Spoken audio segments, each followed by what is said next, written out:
All right, I've got Kaleb Kaiser here from A Gentleman's Hello. Pact. So tell me a little bit about your journey and how you got to being pretty much one of the most famous punk rock musicians in Canada. I think that might be a bit of a stretch, but I'm working there. That's awesome. Well, I've been playing music since I was 8 and been in a bunch of high school bands and whatnot, but I think the way that my music really got out was actually my community work, where, it started at the youth center, Chantel Berube Youth Center, and I started playing concerts there and whatnot, and kind of expanding my horizon, actually meeting the musicians I know today through that. Yeah. So that helped out a lot. And then, I actually stopped playing music for a little while after, a few friends died and whatnot, and I was trying to rebuild my life after that. I started drinking, and, things weren't looking too good for me. And, a bad relationship, family splitting apart, it kind of rocked my world. Yeah. And I needed some alone time away from everything just to find myself again. And then I met a little girlie named Sam. Love Sam Bauer. Yeah, and I met her at a punk show, and the way that this person made me feel was the way I always wanted to feel. Right. Motivated and, excited about life, just like I used to be. So she kind of gave me this kickstart to become a better version of myself, the version I used to be. Yeah, And that's beautiful. I got pulled out of my slump, and during all my, tragic teenage issues that happened to me, I wasn't writing anything. So I had all this lyrical content trapped inside my brain. And I never wanted to let it out because, I thought that's my stuff. That's really personal, and I was never okay with really sharing what I went through. And then I got the motivation again through, finding happiness with a partner again, and the stuff started pouring out of me. So I started playing more shows, and people really started connecting with the music because it was real. I wasn't singing cheesy love songs. I wasn't singing what people what people want to hear on the radio. It was real stuff. Yeah. That is almost sometimes disturbing to listen to, but the way I try to, my songs that I used to write prior to this year were very straightforward and very, very sad, that people could barely listen to them without crying. So I didn't want that. I didn't want them to feel like I'm just a sad singer-songwriter. Right. I wanted to encode the lessons that I'm trying to spread in my music through melancholic yet happy sounding songs. So it's making them feel good, but it's almost like this subliminal thing that's going into their heads, that it's like, wow, this is a really happy song, but it is really deep. Right. Like, it's really making me think. So that's kind of what our music has become now. It's just this strange mixture of sad but motivating, better yourself. And we write a lot of songs that they're about drug addiction. And upon first listen, like say you're at a live concert and you first hear this song, it's like, wow, you're just talking about drugs. But if you really listen to the lyrics, it is directly telling you, hey man, do not go down that path. You don't need to go down that path to realize, what you need to do to become the best version of yourself. Yeah. Because we went down that path, and I wish that on nobody, Right. But I will say, listening to your stuff, it does give your music a different level of authenticity. And that's the one thing I really appreciate about what you're doing. So thanks for sharing that, man. Yeah, no problem. So what would you say is something that holds people back from being the best version of themselves, from living fully, from living unleashed? What would you say is something that you see routinely? I think a lot of it has to do with, the way people were brought up. I see a lot of people not doing the things that they truly love because they're scared of disappointing their parents or their peers, or, you know, just embarrassed that they want to do this and they don't want to go work in the oil fields and make a bunch of money. You know, that's not what it's about to them.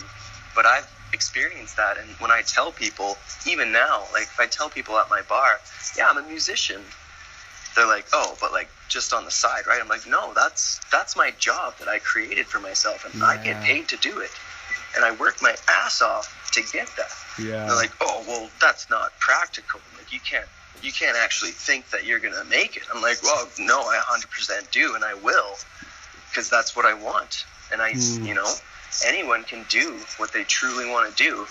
It's not this crazy impractical dream that people have.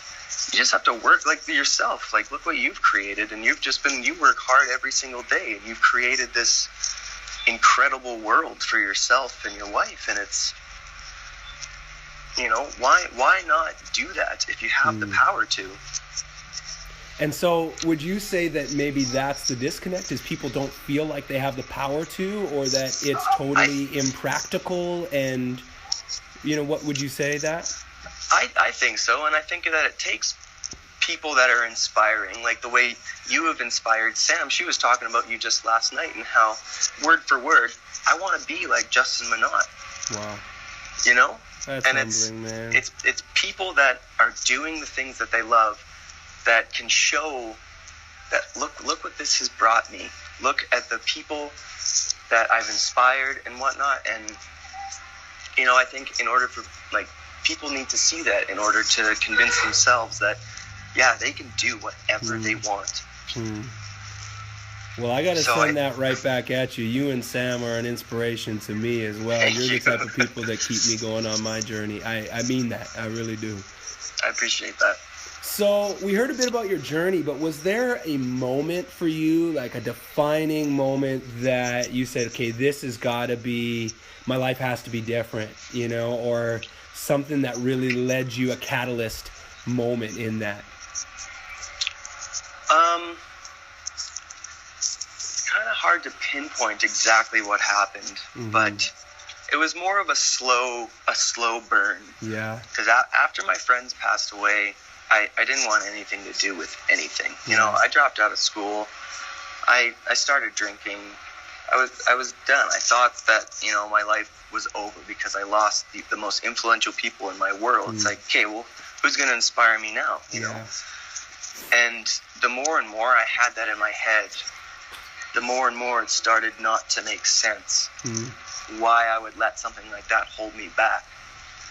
And I think the thing that changed it for me was I created a live music scene in Beaumont out of thin air. Yeah.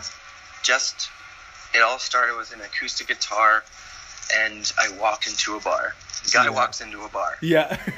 Right? And I played one show, and the owner said, hey, would you like to do this next Saturday? Absolutely. Next Saturday happens. The show gets bigger and bigger and bigger, and people are talking about me, the newspaper's writing about me, and it's like, hey, people really, really enjoy what I'm doing here.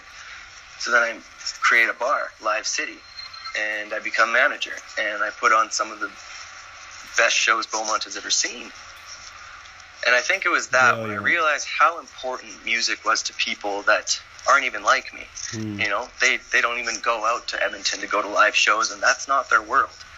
But if it's there in front of them, they will come and they will listen, and they will be impacted by that. Yeah. So I think when that transition was happening, was kind of like, I could really pursue this. Right. You know, this is something I can truly do, and I'm good at it. What I love about that story is that you just started by starting. You just started doing something in Beaumont, and it started taking on a life of its own. And I think that for me that's the journey, is you just, the only way to get anywhere is by starting. Exactly. And that's the advice that I try to offer people that I know. And it seems insane to them. Sure. Because, you know, my advice is just, like, you know, go and do it. You know, you've got this passion, you've got this interest, do it and work as hard as you can on it every single day. and it will become your life, and it will supply you with happiness, you know? Yeah. Maybe not everlasting happiness. Happiness is kind of just a moment that comes and goes, but it'll always come back, especially if you're doing something you love. Sure. So, you know, I try to tell people this, and like, oh, just go and do it. And they're like, I can't just go and do it. No, actually, you can. You really can. Okay, well, let's wrap it up with this. What is A Gentleman's Pact up to right now? What do you guys have on the radar? How can we support you? And, yeah, what's going on? We have a lot on the go. Currently, we're in Royal Studio, which is just outside of Edmonton. It's one of the best studios I've ever seen in my life. The two brothers, Arnell and Scott Atier, are the coolest, most professional, most talented producers we've ever worked with. Wow. And I would suggest anyone, any musician, go and check them out. They do everything. Wow. So we're recording an 11-track album called Who the Is AGP. All right. Right? We're kind of going all balls out with that one. Because it's like, you know, not many people know who we are until this year. And we thought it was... And it's not just like, who is this band? It's like, every song is like, who are these people and what do they stand for? Right. So a lot of the album is about your dealing values. with... Yeah. And, you know, originally we had more songs, but we had to take songs out because it's like, okay, well, this song is basically just fun nonsense. It doesn't belong on the album because this is our introductory album. We need people to know who we are. Yeah. It's not, you know, we're not just calling it that because it's funny. Right. Because it's like, that's coming out in May.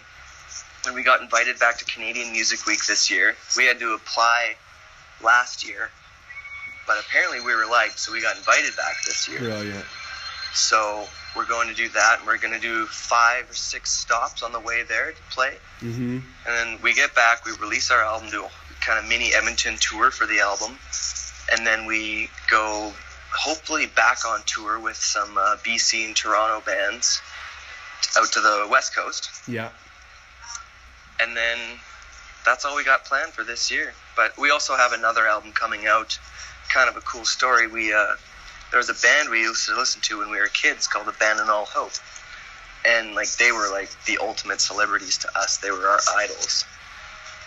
When the Fort Mac fires, these guys approached us. And now we're best friends with our favorite childhood band. That's awesome. So I asked them, do you think we could do a split album where you guys do 2 songs and we do 2 songs?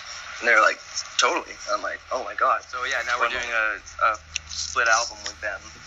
And we have, I don't know if you were ever into skateboarding, but there's this huge company, Toy Machine. All right. And one of their artists that used to work for them contacted our band and said, hey, we really like your brand. Not even your band. We like your brand. And I was wondering if you needed any artwork. So now we have a guy from Toy Machine doing the album cover for a split with our childhood favorite band. It is mind-blowing. That's it. Wow. I'm so proud of you. I'm so happy for you, man. This is brilliant. This is brilliant. Well, thanks so much, Kaleb. Really appreciate your time. And I want you guys to know, support this band. It is so much bigger than music for them. They're so involved in the community, working with kids, working with all kinds of different causes. Just brilliant, beautiful souls beyond the music. So thanks for what you do and thanks for who you are. Hey, anytime, man. Not going to stop. Yeah, good. Good. All right. Take care, Kaleb. We'll talk soon. Yeah, you as well, Justin. Thanks so much.